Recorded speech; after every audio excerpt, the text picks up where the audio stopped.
আসসালামু আলাইকুম বন্ধুরা, কেমন আছো তোমরা সবাই? আলহামদুলিল্লাহ আমি ভালো আছি। আজকে আমি তোমাদের সাথে শেয়ার করব অনেক মজাদার একটা রেসিপি। আর সেই রেসিপির জন্য আমাদের খুব অল্প কয়েকটা জিনিস লাগবে, সেটা হচ্ছে আলু, পটল আর ডিম।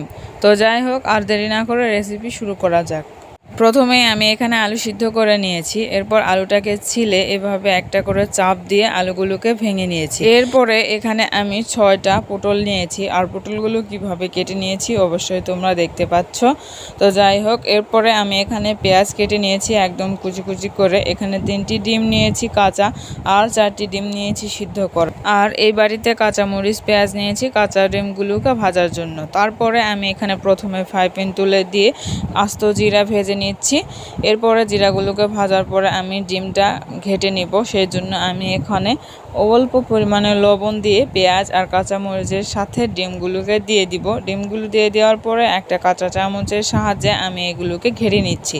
এরপরে ফ্রাই প্যানে অল্প পরিমাণে তেল দিয়ে ওখানে ডিমগুলোকে দিয়ে দিতে হবে, আর তেলটা ফ্রাই প্যানে ছড়িয়ে নিতে হবে। এরপরে আমি ওখানে ডিমগুলো দিয়ে ভেজে নিব। আর কিভাবে ভেজে নিব তোমরা অবশ্যই দেখতে থাকো।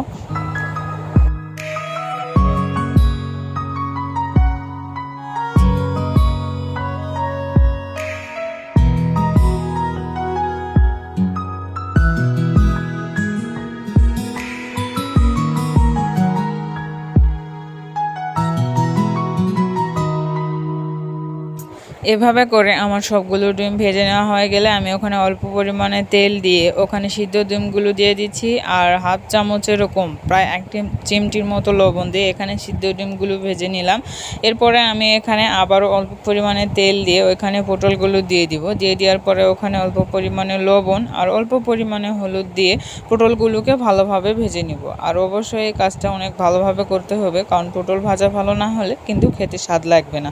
তো যাই হোক, পটলগুলোকে আমি এভাবে চেপে চেপে ভেজে নিয়েছি। তো আমার ভাজা হয়ে গিয়েছে পটল। তোমরা দেখতেই পাচ্ছ যে কত সুন্দর একটা নকশা হয়েছে। আমি ওইভাবে এই জন্যই কেটেছিলাম যে দেখতে সুন্দর লাগবে, খেতেও ভালো লাগবে। তারপরে ওই ফ্রাই প্যানে আবার অল্প পরিমাণে তেল দিয়ে ওখানে পেঁয়াজ দিয়ে পেঁয়াজটাকে ব্রাউন কালার করে ভেজে নিয়ে ওখানে 1.5 কাপ পরিমাণ পানি দিয়ে ওখানে 1.5 চামচ পরিমাণ মশলা বাটা দিয়ে দিলাম, আদা বাটা, রসুন বাটা, জিরা বাটা। এরপরে ওখানে আমি 1 চামচ পরিমাণে হলুদ আর 3 চামচ পরিমাণে গুঁড়া মরিচ দিয়ে দিব।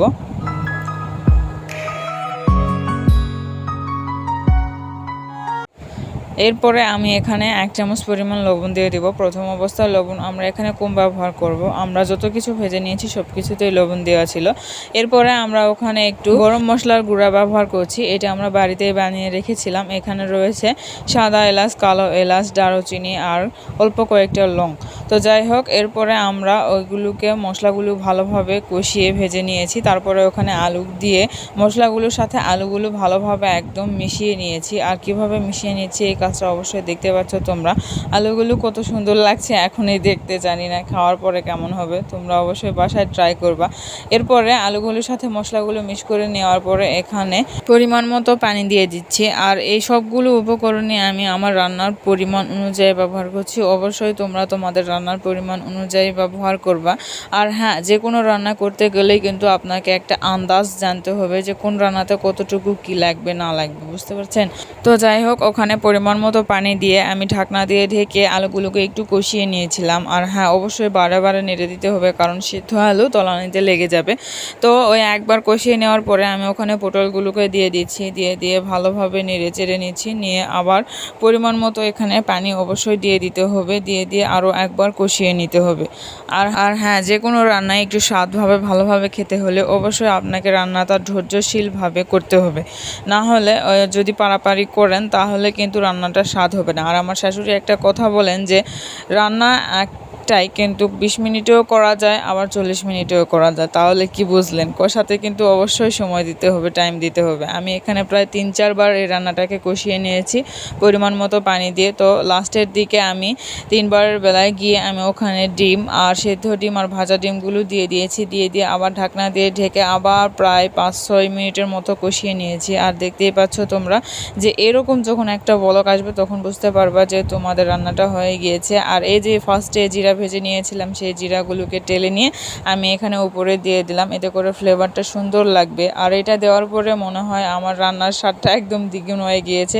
তো যাই হোক, তোমরা এভাবে বাসায় রান্না ট্রাই করে দেখবা, আর কেমন হলো অবশ্যই কমেন্টে জানাবা। যখন বাসায় কিছু থাকে না তখন এই রেসিপিগুলো কাজে লাগে। সবাই ভালো থাকো, সুস্থ থাকো, আল্লাহ হাফেজ।